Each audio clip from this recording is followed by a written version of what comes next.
So, you're wondering how come a third year MBBS student who should have been at home pretending to attend an online class is talking about a night duty in the medicine ward? There is a severe shortage of doctors at Goa Medical College, which was converted into a critical care center for the most severe COVID patients. A few volunteers from third year MBBS Part 1 and 2 risked their lives for 45 days in order to fill this gap. A natural question is, can a third year MBBS student handle a medicine ward of 30 patients? I was faced with a similar question. So, let us go behind the scenes and get a sneak peek into the life of a third year MBBS student in night duty in the medicine wards during the COVID-19 pandemic.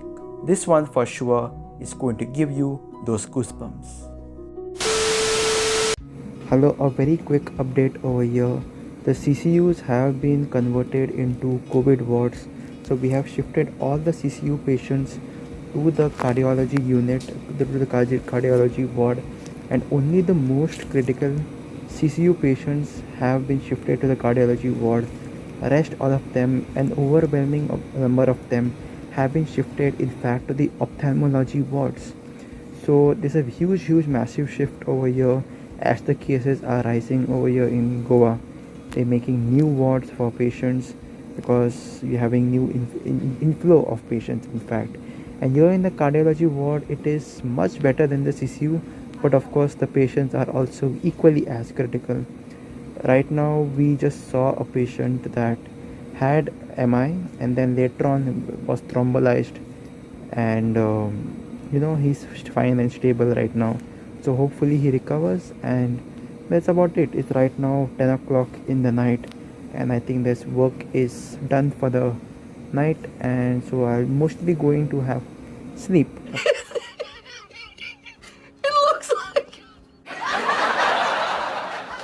Seems like I should transfuse a blood to a particular patient, but before that I will have to give her an anti-anaphylactic.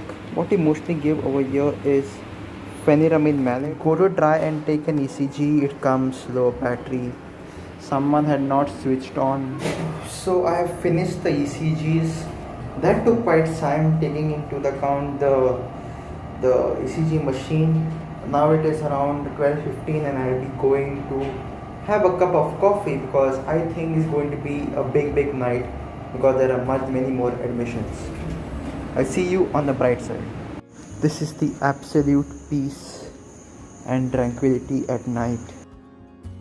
It seems like the entire hospital is for you. Whew. I don't know if you can notice, but that right there in front of you, where the bright light is coming from, is the casualty. And then there are a few admissions, of course. And on this side you have the bike parking, and there, right there, you see that's where we are going.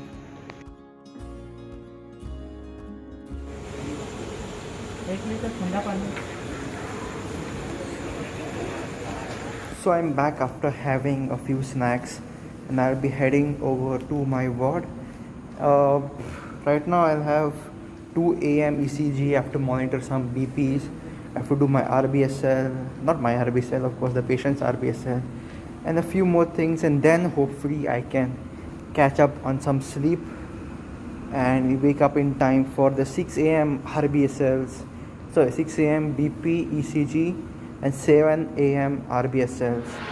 So this is basically what we do over here is the work of the intern, because many of the interns have been posted for COVID duties, especially for the swab collection. So that is our job that we have to do, intern work. A very little amount of paperwork, basically putting the RBSL values into the paper, so on and so forth, collecting a few reports, transfusing blood, as you've seen in the previous section. There was one patient which I had to do a CPR for. That was pretty intense. Hopefully the patient survives in the ICU, because after doing the CPR and after we got the heart sounds back and the carotid pulsations back, the patient went through a rapid antigen test for COVID-19, and thankfully it came out to be negative. So the patient is now shifted to the ICU, and we are here right now at the blood bank. We are here at the blood bank. I hope you can see it, you can watch it. We are here at the blood bank to collect 4 pints of platelets, and then I have to go back and transfuse it into this particular patient, and that seems to be the final thing for this particular night duty. Right now it is 3 a.m. in the morning, and just 1 cup of coffee, and I think that's it. I was pretty awake in this for the whole night duty. So how I prepared was I slept in the afternoon for about half an hour or so, and I think that is what kept me going. And of course you have your JRs and interns.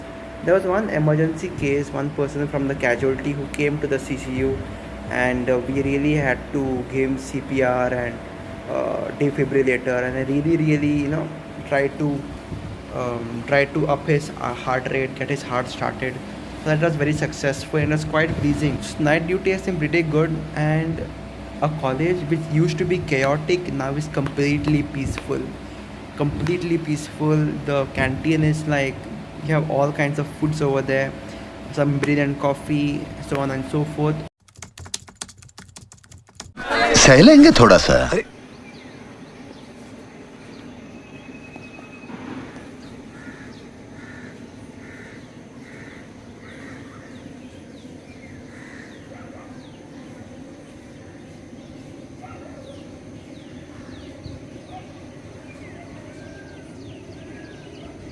I have finished now with my shift.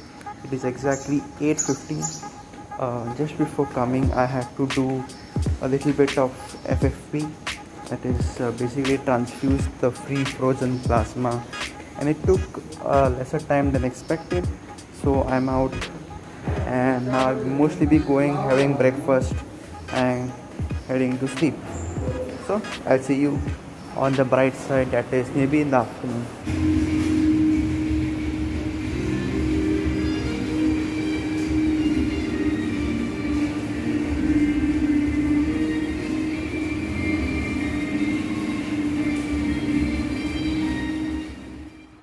A big thank you to each and every single healthcare worker out there.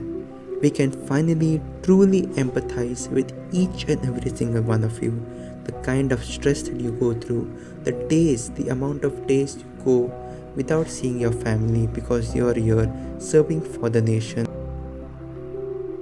And you, the viewer, if you stuck up right up till the end, tolerating my voice and my hair, do consider liking the video. If you liked it, I put in a lot of effort to record this particular video. Do check out the other content on my channel, and if you love it, do consider subscribing to it. It will go in a long way to ensure that we keep the medical content on YouTube to the maximum quality. And as always, stay safe, stay healthy, love everyone. Much love to everyone. Thank you very much.